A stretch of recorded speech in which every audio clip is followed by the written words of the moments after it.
అఖిలాండ కోటి బ్రహ్మాండ నాయకుడు కలియుగ ప్రత్యక్ష దైవమైనటువంటి శ్రీవారి మహాప్రసాదమైనటువంటి లడ్డూలో కల్తీ జరిగింది అనే విషయం తెలియగానే ఈ వ్యవహారం అంతర్జాతీయంగా కలకలం అయితే రేపింది. ఈ నేపథ్యంలోనే ఆంధ్రప్రదేశ్ ప్రభుత్వం ఈ వ్యవహారంలో సిట్ని ఏర్పాటు చేయడం, సిట్ అక్కడ 4 రోజుల పాటు దర్యాప్తు చేయడం, తరువాత ఈ లడ్డూలో కల్తీ జరిగిన వ్యవహారం గురించి సుప్రీంకోర్టు కొన్ని కీలకమైనటువంటి కమెంట్స్ చేసినటువంటి నేపథ్యంలోనే ఇప్పుడు ఆంధ్రప్రదేశ్ సర్కారు ఈ సిట్ దర్యాప్తునైతే ఆపివేయడం జరిగింది. ఆపివేసిన తర్వాత ఇది తీవ్ర చర్చనీయాంశంగా మారింది. ఆంధ్రప్రదేశ్ ప్రభుత్వం సిట్ విచారణని ఎందుకు ఆపింది అనేది ఇప్పుడు కొన్ని ప్రశ్నలు అయితే ఎవరికి అర్థం కానటువంటి నేపథ్యంలో దీని మీద మనం విశ్లేషణ చేసుకునేటువంటి ప్రయత్నం అయితే చేద్దాం. ప్రస్తుతం మనతో పాటు ఉన్నారు ప్రముఖ రాజకీయ విశ్లేషకులు, ప్రముఖ సీనియర్ జర్నలిస్ట్ మండవ దుర్గాకుమారి గారు. సార్తో మాట్లాడదాం. సార్ నమస్తే అండి. నమస్కారం కృష్ణ గారు, మన వీక్షకులు కూడా నమస్కారం.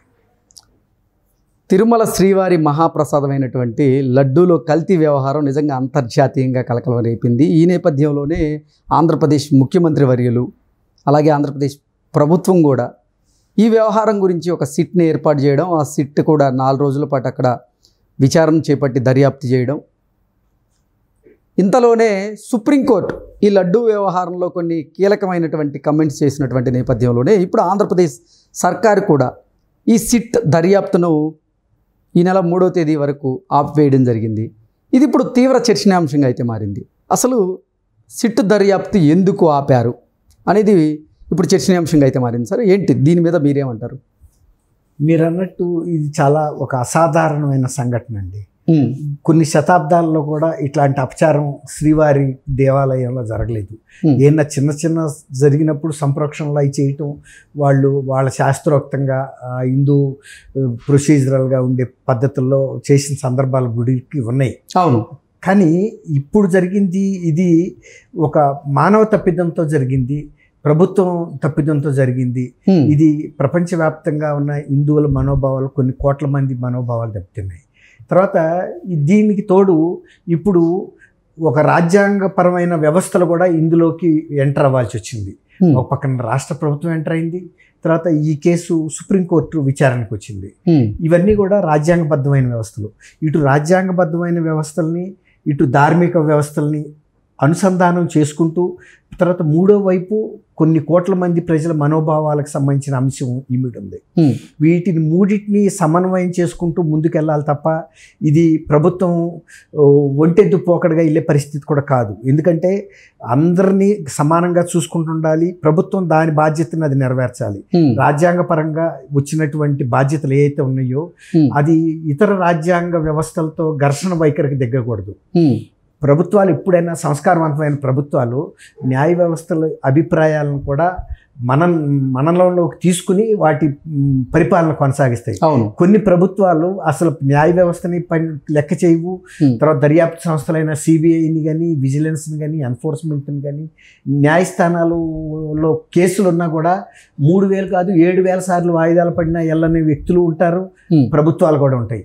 అనేక సార్లు ప్రభుత్వాల మీద ఘాటైన విమర్శలు సర్వోన్నత న్యాయస్థానాలు చేసిన దులుపుకెళ్ళిపోయిన ప్రభుత్వాలను కూడా మనం చూసాం. ఇప్పుడు నిన్న జరిగిన ఇన్సిడెంట్ వరకు చూస్తే అది ప్రాథమిక ఆధారాలు, ప్రాథమిక సమాచారం మేరకు మాత్రం మేము ఈ వివరణ కోరుతున్నాం అని అడిగారు వాళ్ళు. అంటే మాకు పూర్తి అవగాహన చిక్కలేదు ఈ అంశం మీద, దాని మీద మేము కొన్ని వివరణలు అడిగారు వాళ్ళని, ఎవరైతే కోర్టుకు వెళ్ళారో ఆ పార్టీస్ రెండింటిని. ఒకటి ఏంటంటే ఆయిల్ కల్తీ జరిగిన ఆయిల్ని లడ్డూలో ఉపయోగించారా లేదా, కల్తీ జరిగిన నూనెని లడ్డూ తయారీలో ఉపయోగించారా లేదా అనేది ఒకటి క్వశ్చన్. కల్తీలో పామ్ ఆయిల్ ఉన్నమాట వాస్తవమై ఉండొచ్చు, కానీ చేప నూనె ఉందా లేదా అని మనకు తెలియదు అంది. రెండోది ఏమన్నారంటే లడ్డూ శాంపుల్ పంపారా, కల్తీ చేసిన నూనె శాంపుల్స్ని పంపారా పరీక్షకి, ఆ రెండిట్లో ఏం జరిగింది. ఒకవేళ కనుక కల్తీ లడ్డూని నూనెనే కనుక పంపుంటే అది ఈ లడ్డూలో ఉపయోగించారా అనడానికి ఏమైనా సాక్ష్యాధారాలు ఉన్నాయా అని అడిగింది.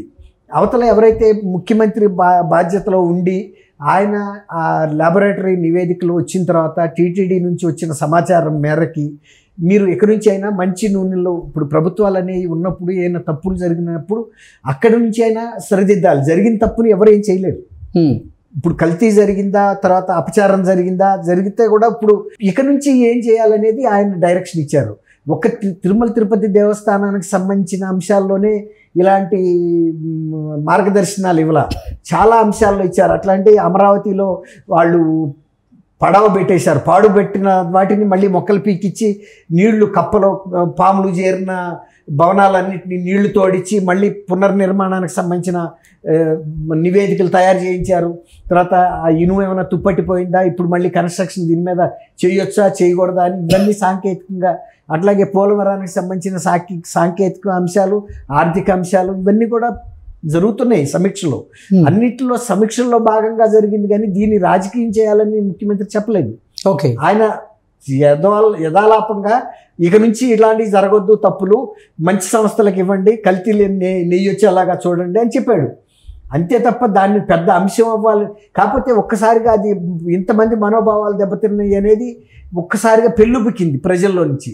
అసలు రివర్స్ టెండరింగ్ పిలవటం ఏంటి? అక్కడే తప్పు జరిగింది కదా. రివర్స్ టెండరింగ్ పెరగడానికి టీటీడీ ఏమన్నా వాణిజ్య సంస్థ, వ్యాపార సంస్థ, అదొక ధార్మిక సంస్థ. తర్వాత ప్రతిరోజు కనీసం ఉండిలోనే సగటున 3 కోట్ల రూపాయల ఆదాయం వస్తుంది ఇతర సేవల నుంచి కాకుండా. అలాంటప్పుడు ఇంత చిన్న అంశం మీద నేతికి రీటెండర్లు పిలిచి, రివర్స్ టెండర్లు పిలిచి నాణ్యత తక్కువైన నెయ్యిని ఉపయోగిస్తే అది ప్రజల మనోభావాలు దెబ్బతీసినాయి. వాటికి జంతువులకు సంబంధించిన ఫ్యాట్లు వీటి కూడా కలిపారన్నారు అనేది ఒక్కసారి పెళ్ళుకినప్పుడు ఆయన దాన్ని సవరించాల్సిన బాధ్యత ప్రభుత్వం మీద ఉందా, లేకపోతే పట్టించుకోకుండా వదిలేయాలనేది ఎవరు చెప్పలేకపోతున్నారు. అది ఎంతవరకు సమంజసం?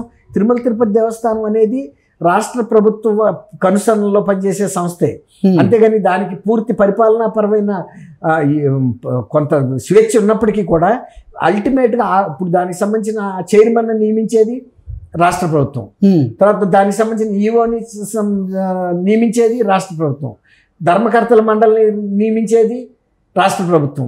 అవును. తర్వాత మంచి చెడులు ఆ సంస్థకు కావాల్సిన మౌలిక సదుపాయాలు ఇలాంటి సమకూర్చేది కూడా రాష్ట్ర ప్రభుత్వమే. అల్టిమేట్ గార్డియన్ రాష్ట్ర ప్రభుత్వం. కానీ ఆ బిడ్డకు ఉండాల్సిన, టీటీడీకి ఉండాల్సిన రాజ్యాంగం దానికి ఉంది. దాని పరిపాలనాపరమైనటువంటి అంశాలు ఎలా డీల్ చేసుకోవాలో దానికి తెలుసు. అట్లాగే వీటిల్లో భారీ ఎత్తున జరిగిన కుంభకోణాలు కూడా రాష్ట్ర ప్రభుత్వ సంస్థలే దర్యాప్తు చేయాలి. ఓకే, ఇప్పుడు అందులో భాగంగా ఇవాళ సిట్ వేశారు. ఇప్పుడు న్యాయస్థానం కొన్ని సందేహాలు లేవనెత్తింది. కాబట్టి ఈ 2-3 రోజులు మళ్ళీ 3వ తారీఖున న్యాయస్థానం ముందు విచారణకు వస్తుంది. విచారణకు వచ్చినప్పుడు పూర్తి సమాచారం న్యాయస్థానం ముందు పెడతారు. పెట్టిన తర్వాత న్యాయస్థానం గతంలో చేసిన వ్యాఖ్యల మీద మళ్ళీ తిరిగి కొంత సవరణ చేసుకునే అవకాశం కూడా ఉంది న్యాయమూర్తులు. ఓకే, ఇప్పుడు మాకు ఇది అర్థమైంది, ఇక్కడ వరకును దీని మీద మేము ముందుకెళ్తామని చెప్తారు. అంతేగాని ఇప్పుడు వాళ్ళు వ్యక్తం చేసిన సందేహాలని దాన్ని వ్యతిరేకంగా వ్యాఖ్యానించినట్టు, అది టీటీడీ మీద వ్యతిరేకంగా వ్యాఖ్యానించలేదు, రాష్ట్ర ప్రభుత్వం మీద వ్యాఖ్యానించలేదు, కల్తీ జరగలేదని అనలేదు, లేకపోతే లడ్డూలు కల్తీ అయిందని కూడా చెప్పలేదు పూర్తిగా. అప్పుడు ఎలా చెబుతుంది? అసలు అడ్మినిస్ట్రేషన్ స్టేజ్లో ఉంది. ఇప్పుడు దాంట్లో కేసులో మెరిట్స్ చూస్తున్నారు, ఇందులో ఉన్న అంశాలు ఏంటి అనేది పరిశీలిస్తున్నారు. ఒక పూర్తి అవగాహనకు వచ్చిన తర్వాత వాళ్ళు అడ్మిట్ చేసుకున్న తర్వాత విచారణ జరిగిన తర్వాత అప్పుడు ఈ పూర్తి సమగ్రమైన నివేదికలు చూస్తారు. అప్పుడు వరకు ఘర్షణపూరిత వాతావరణం లేకుండా కొద్ది కాలం పాటు సస్పెండ్ చేశారు వీళ్ళ ఎంక్వైరీని. అంతే తప్ప ఇది పూర్తిగా సిట్ని ఉపసంహరించుకున్న భావన అనుకోవటానికి వీల్లేదు. ఓకే, సిట్ పని సిట్ చేస్తుంది. ఓకే, అంటే సిట్టు వెనకడుగు వేసేటువంటి ప్రసక్తే లేదంటారు? ఉండదండి. ఎందుకుంటుందంటే సిట్ ఎప్పుడు న్యాయస్థానం షూస్లో అడుగు పెడతలా. అంటే ఈ నెల 3వ తేదీన సుప్రీంకోర్టులో దీని మీద తీర్పు రాబోతున్నటువంటి నేపథ్యంలోనే తీర్పు తర్వాతే అసలు సిట్టు ఎటువంటి విచారణ చేపట్టే అవకాశం ఉందనేది సుప్రీంకోర్టు ఆదేశాలు ఎలా ఇస్తుందో డైరెక్షన్స్ చూడాలండి, మార్గదర్శనం. ఇప్పుడు సిట్ కనుక ఉంది కాబట్టి మీరు ఆపమంటదా? సిట్ పని సిట్ చేయనివ్వండి, మా దర్యాప్తు మా ముందు వచ్చిన నిజాలు వాస్తవాల మీద మేము కేసు విచారిస్తామని అనొచ్చు. కాబట్టి లేదు, సిట్ విచారణ చేసే అంశాలను మా దృష్టికి కూడా తీసుకురమ్మని కూడా అడగవచ్చు.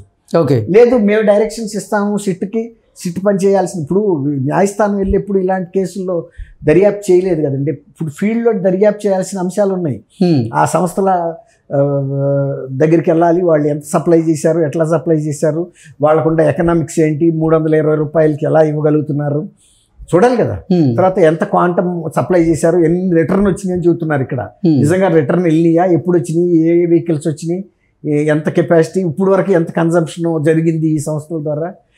తర్వాత వీళ్ళు ఎక్కడన్నా 320 రూపాయలకి ఇతర సంస్థలకు ఎక్కడన్నా సప్లై చేశారా, ఇతర సంస్థలకు సప్లై చేయనప్పుడు ఇక్కడ సప్లై చేస్తున్నారు అంటే ఖచ్చితంగా కల్తీ చేయొచ్చు, ఇక్కడ అవకాశం ఉంది కాబట్టి. అదే ప్రైవేట్ సంస్థ అనుకోండి, ఒక మిఠాయిలు తయారు చేసే సంస్థే ఉంటుంది, వాళ్ళకి 320 రూపాయలకి ఇలాంటి కల్తీ చేసిస్తే వాళ్ళు తీసుకుంటారా?